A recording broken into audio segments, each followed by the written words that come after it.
Hello everyone. मैं आपको कुछ मैथ्स पढ़ा रही हूँ जिसमें आपको कुछ भी जो प्रॉब्लम होती है, मुझे पता है बच्चों को अधिकांश प्रॉब्लम होती है मल्टीप्लाई, उन्हें समझ में नहीं आता है। तो मैं कुछ कुछ जो मोस्ट टाइम पे जैसे कुछ टाइप के कुछ क्वेश्चंस आते हैं तो मैं वो करवा रही हूँ। जैसे देखो इसमें लिखा है 498 में 13 का भाग देने पर, उसमें बोला 498 में 13 का भाग देने पर भागफल 38 और शेषफल 4 प्राप्त होता है। तो भाग के उत्तर की जांच बीजांक द्वारा। देखो इससे पहले वाली मैंने शॉर्ट्स आपने नहीं देखे होगा मेरे शॉर्ट्स, तो आप देख लेना। उसमें मैंने बीजांक का मतलब बताया, मैं यहाँ पे भी आपको बीजांक का मतलब बता दूंगी। देखो बीजांक का मतलब होता है कि कोई संख्या या अंक दिए गई है, हमें उसका योगफल करना होता है, जब तक करना होता है जब तक हमें एक अंक की संख्या प्राप्त ना हो जाए। ठीक है, ये हो गया हमारे पास। अब हमें ये दे दिया है 498 में 13 का भाग दिया। ठीक है, भाग देने पर भागफल कितना 38 प्राप्त हुआ। तो हमें सिर्फ इसमें क्या निकालना, उत्तर की जांच विजांक द्वारा निकालना। अब हमें पता है कि जो संख्या होती है ये हमारी भाज्य कहलाती है। भाज्य कौन सी संख्या कहलाती है, जिससे हम भाग देते हैं। जो संख्या का भाग दिया, जिस संख्या से भाग देना है, हम जिस संख्या को हम भाग देना पड़ता है, जैसे 498 को हम किससे भाग देंगे, 13 से भाग देंगे, तो ये संख्या भाज्य कहलाएगी, ये भागफल कहलाएगी। और जो हमारा बचता है भाग देने के बाद, वो हमारा क्या कहलाएगा, शेषफल कहलाएगा।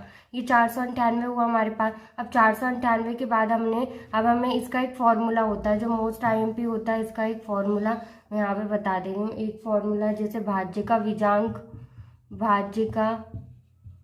बीजांक बराबर से होता है भागफल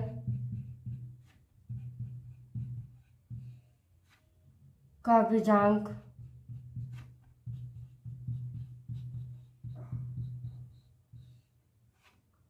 मल्टीप्लाई भाजक का बीजांक। भाजक कौन सी संख्या कहलाएगी, भाजक हमारी ये संख्या कहलाएगी जिससे हम भाग दे रहे हैं। ठीक है, किसका दे रहे हैं, वो हमारे भाज्य कहलाएगी। और जो बचेगा, जो आएगा वो हमारा भागफल, और जो बचेगा वो हमारा शेषफल। भाजक का बीजांक भी लिख दूंगी, आप समझ लेना। चलो पूरा ही लिख देती हूँ, प्लस करके ये ब्रैकेट में रहेगा ये पूरा, और यहाँ पे शेषफल का बीजांक।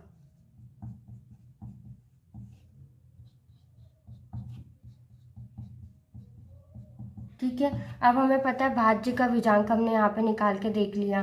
ठीक है, हमने यहाँ पे निकाल के देखा भाज्य का बीजांक हमारे पास आया 4, 9 + 8। हम इसे प्लस करेंगे तो कितना हो जाएगा, 8, 9, 10, 11, 12। 12 हुए, 12 और 12 में 8, 9, 10, 11, 12, 12 में हमने कितने 9 को प्लस किया तो कितना हो जाएगा हमारे पास, 12 में 9 को प्लस, 9, 10, 11 हासिल का 21 आया। हमें और प्लस करना पड़ेगा, 2 + 1 = 3 हो जाएगा।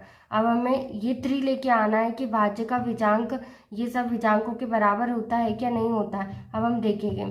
ठीक है, भागफल का बीजांक कितना, भागफल हमारे पास कितना है, भागफल हमारे पास 38 है। तो हमने 38 का 3 + 8 लिखा। 3 + 8 का कितना हो जाएगा, 8, 9, 10, 11 हुआ। प्लस हम मल्टीप्लाई करना है हमें, भाज्य का बीजांक हमारे पास कितना है, 3 और 1 4, हमने 4 लिखा। अब हमारे पास कितना है, भाजक का बीजांक हमारे पास कितना आया था, भाजक का बीजांक हमारे पास आया कितना, 8, 9, 10, 11 आया। ठीक है, मल्टीप्लाई 4, फिर हम इसे 1 + 1 फिर से करेंगे, फिर 4, फिर 2 + 8 हो जाएगा यहाँ पे। ठीक है, 2 + 4, फिर यहाँ पे कितना हो जाएगा, 8 हो जाएगा। हमने इतना किया। अब हमें इसमें प्लस करके लिखना है, शेषफल का बीजांक कितना है हमारे पास, शेषफल कितना है, 4 है। हमने यहाँ पे भी लिखा 4, फिर यहाँ पे हमने लिखा 4, फिर हमने यहाँ पे लिखा 4। अब हमें पता है कि 8 और 4 कितना होता है, 12 होता है। फिर 12 को हम फिर से करेंगे तो हमारा हो जाएगा 3। मतलब हमारा भाज्य का बीजांक बराबर होता है भाजक का भागफल का बीजांक मल्टीप्लाई भाजक का बीजांक प्लस शेषफल का बीजांक, की हमारा हैंड्स प्रूव होता है। ठीक है, हम इस प्रकार उसकी बीजांक की जांच कर सकते हैं। Please like, share and subscribe and support me. आपको अच्छा लगा तो